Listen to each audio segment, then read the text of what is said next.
God bless you guys. My name is Jerry. Hey guys, God bless you. My name is Mira.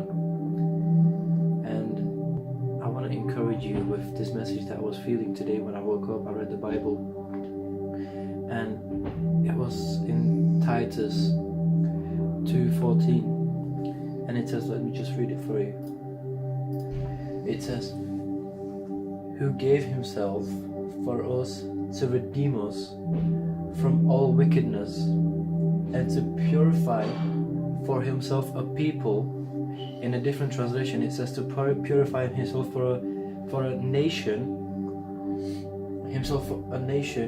that his very own, eager to do what is good. I went on and I did some research about the word purify, because it really stood out for me. And even though David did so many sins, God looked at his pure heart. And right now it says that he, the Christ, gave himself to redeem us from all wickedness, and to purify for himself a people, a nation that are his very own, eager to do what is good. And I went on and did the research about the word purify, which means to remove contaminants from. A contamination is something that doesn't belong at somewhere. And now let me just tell you that God's plan was not for a man to be full of sin. God's plan for a man was to be living holy. That's the normal standard of a man.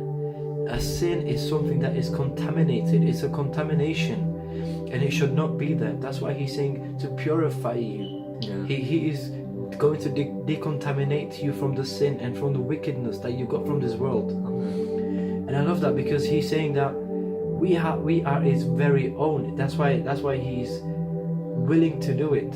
He even went to the extreme to die for us, to achieve it, to make it possible for us.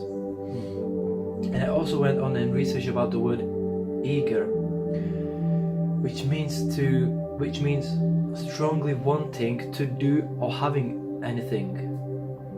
And this word eager is mostly used in when there is a couple and they wanting a baby. They are eager to have the baby. Why? Because they go and have the baby eventually.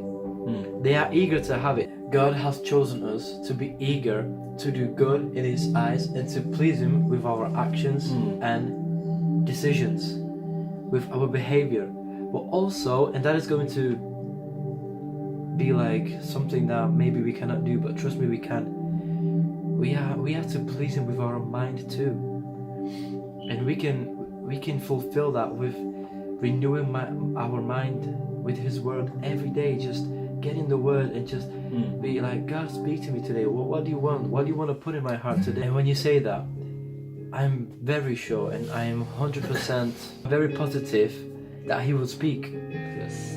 Because there was this brother that I watch on YouTube, and his name is Eric Gilmore, and he made this short film about going to the Fire 17 conference that was in London. I've seen the video, and his life was so different than mine. And what really inspired me, and what really made me like speak to God, and like it made me a bit angry, like not angry, but a bit jealous of the relationship that he had with God. And I was like, God, you speak to him every day, because what he did was, every morning he put the camera down and he said, okay, this is what God has told me. And I'm like, whoa, that never happened to me. And that's been happening to him like the whole week that he's been doing the vlogging every single day. I'm like, wow, God, speak to me. Why are you not speaking to me?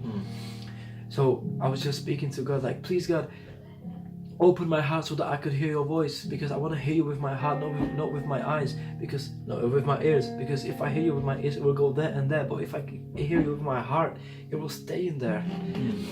And when you don't have God in your heart, you automatically have yourself in your heart. And that's what happened with Adam. When Adam chose not to listen to God, to disobey God, guess what happened? When he was born, he had God, a big God on his heart. he was pleasing him because he was living with him. But what happened when sin came? A big caption called "me" came on his heart, and that's what Jesus was talking about: denying yourself and living for Him. He said, "Deny yourself." Why? Because he knew that there was something inside their hearts that was like, "For me, it was me and everything." No, we have to deny ourselves. Yes. And I was really asking God to speak to me in that way, to really change my heart and to renew my mind through His Word. And guess what? He has been speaking, and that's why I also have been inspired to make this video too. I just want to show you one thing that I was reading as well. It's written in Philippians 2:13, and it says, "Yet it is God who is working in you. He helps you want to do what pleases Him, and He gives you the power to do it." Yes. And in here I just saw like, yes, it is God that is in you. Yeah, it is God Yes. that's working in you. That's good. And like, I just see like here that He's the only one who can be working in you and through you. And like, and it says here, He helps you want. He helps you want to do what pleases Him. You know, He helps sometimes. We don't know, sometimes as a Christian you live and like you go through some things and it's maybe hard on you. And God is saying to you, I want to help you.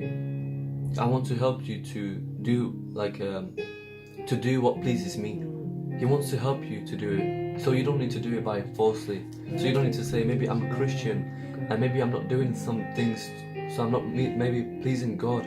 But God is telling you, I'm helping you to do it. So you don't need to be forced or anything to please God. The only thing you need to do is trust God. Trust God, because He's telling you right now, I'm going to help you. I'm going to lead you. I'm going to send my Spirit to lead you and guide you in all truth. Yes. So you will be walking with the Lord. So you don't need to be afraid. You just need to trust in God. It says here, and He gives you the power to do it. That means like when you focus on God and when you tell God, I cannot do it on my own strength. God, I need you in my life. God, I need you to lead me. God, I want you to show me, to reveal yourself to me more. And God will do it. He's here to telling you. He's in His word, and His word never fails. He will never let you down. He will never fail you. And that's why He says here, He helps you want to do what pleases Him. And then here it says, and He gives you the power to do it. So not at least like you would do what pleases God, but God will give you the strength to do what He wants you to do. So I see this in here, like Amazing Grace. Come on. Because like sometimes it's hard to be a Christian, you know.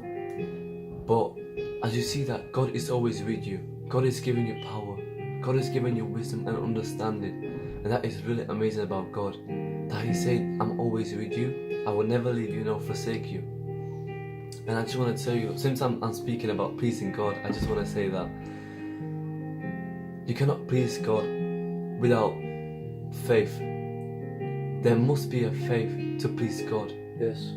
So I just want to tell you, when you come to God, you have to believe that He is. You got to believe that He would help you. So if I come to God and I say, Lord Jesus, I want you to help me, I want you to guide me, I need to believe that God will stand there with me. I need to believe that God will guide me. And like example, even as maybe you're, I don't know, like your child or someone, I don't know who's watching this, but you have a father, and if your father says to you, I want to provide for you, and if you don't believe in your father that he would provide for you, you would offend him, because he'd be like, you're my child and I want the best for you. That's good. I want the best for you and I want to provide for you. And if you don't believe in your father that he would provide for you, you would offend him. That's the same with God. If you don't believe that God will provide for your life, you kind of offend in God. God, you're like disbelieving, you know? Yeah, there must be a faith to please God. So you have to do and act and think and everything in faith, you know? So that's amazing about God. That Amen. That's so He good. gives us faith to believe, even Wow. to walk in faith, to walk in the light. Because we are the city in the mountain that cannot be hidden. We are the light, we are the salt, and it is grace to be called as a Christian. It is hard to live as a Christian in your own strength, Yes. but it is easy when you let God. When you let God, when you say, Lord Jesus, I know that it's only by your Spirit Come on. I can do this. Yes. Only by your Spirit I can do this. Mhm. Because I know you're able. He can do the impossible.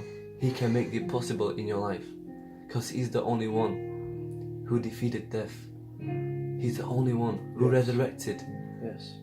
And He's telling you right now that if you trust Him with everything, with your mind, with your strength, and if you love Him and if you seek Him, God would come close to you. And Yes. God will show you. God will reveal to you. Yeah, so I just want to tell you guys that if you think there is different direction or different path, how you can overcome your situation, how you can overcome the things you're going through, it's only by God. Yes. It's only by, so if you ask God, God will do it for you. And if you think that there is other answer, God will convince you that He's the only answer Yes. for your life, and He's the only answer. Yes.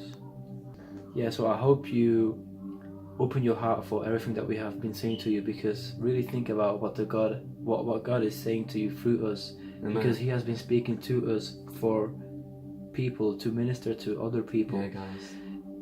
And I just want to say that walk in the Spirit, walk in love, walk in forgiveness and in His mercy, in His victory. Man, God bless you guys. God bless you.